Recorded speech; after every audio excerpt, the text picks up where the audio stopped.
A tick-borne virus just got confirmed in New York. No vaccine, no specific treatment, no test your local clinic can just order. And in this case, it took years to even figure out what was attacking the patient's body. This isn't a reason to fear every tick bite. But if you live anywhere Lone Star ticks are found, you need to know this one before tick season catches you off guard. The real danger isn't what most people assume. It's not that everyone's at risk. It's that when this hits, it mimics other tick diseases, and doctors may not get the right answer on the first try. One clue matters most. The patient does not get better on the antibiotics that normally work.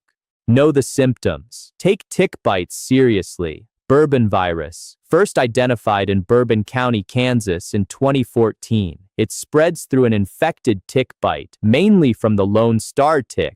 The case that put this on the map, 67-year-old Michael Larkin, Suffolk County, working outdoors, bitten twice by Lone Star ticks. Days later, a rash, a fever, night sweats, splitting headaches. Doctors did what doctors do. They treated it as Lyme disease. Standard antibiotics, standard protocol. He didn't get better. That's the moment this stopped being routine. His condition kept worsening despite the treatment that should have worked. He landed in the hospital. He eventually recovered. But the real answer, the actual diagnosis, took years of specialized testing to nail down. Evidence of the virus in local ticks and deer doesn't mean everyone in that area is suddenly in danger. It means health officials are now watching this closely. Confirmed human cases are still limited: Kansas, Missouri, Oklahoma, and now New York. Experts think more cases exist than we know about, simply because testing is specialized and most doctors aren't looking for this yet. Why it slips past people. The Lone Star tick is spreading across the eastern, southern, midwestern, and now northeastern U.S., including Long Island. The adult female has one pale dot on her back.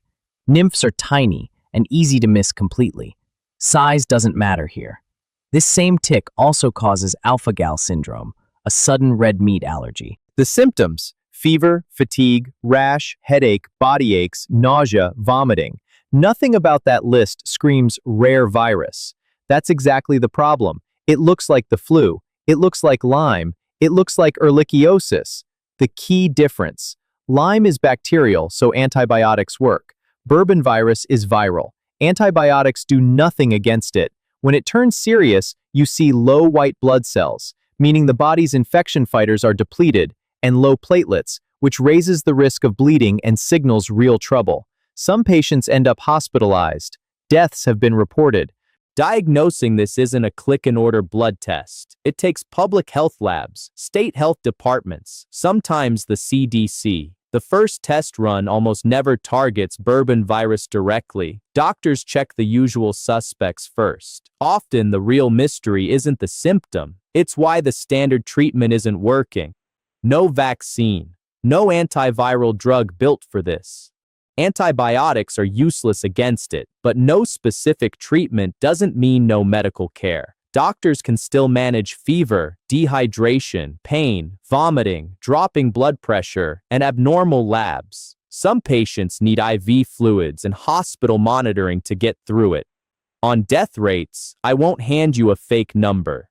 The cases we know about are the severe ones, the ones sick enough to get tested and diagnosed. That skews everything. Deaths have happened, including the very first identified case. This is real, but a clean percentage right now would be a lie dressed up as data. 3 moments that actually keep you safe: before, after, and if you find one.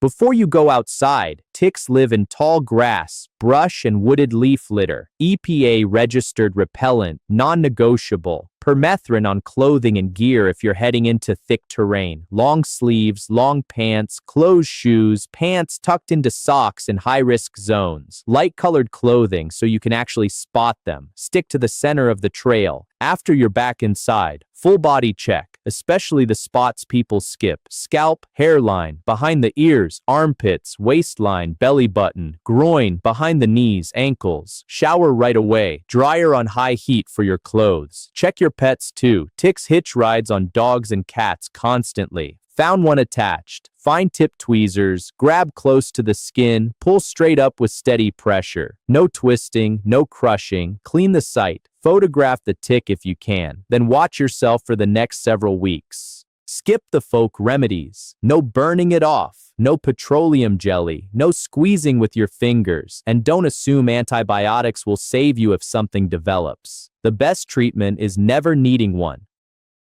Get medical help immediately if you develop high fever, confusion, severe weakness, trouble breathing, unexplained bruising or bleeding, a severe headache, neck stiffness, worsening vomiting, or anything neurological. Don't wait these out. Get seen. Bourbon virus is uncommon, but it earns your attention. It mimics other tick diseases. It demands specialized testing to catch, and right now, there's no specific cure for it. Prevention and fast medical attention are your real defense. This is general education, not personal medical advice. If symptoms show up after a tick bite, contact a healthcare professional or your local health department. Severe symptoms mean urgent care, immediately. Drop your state in the comments. Are ticks worse where you live this year?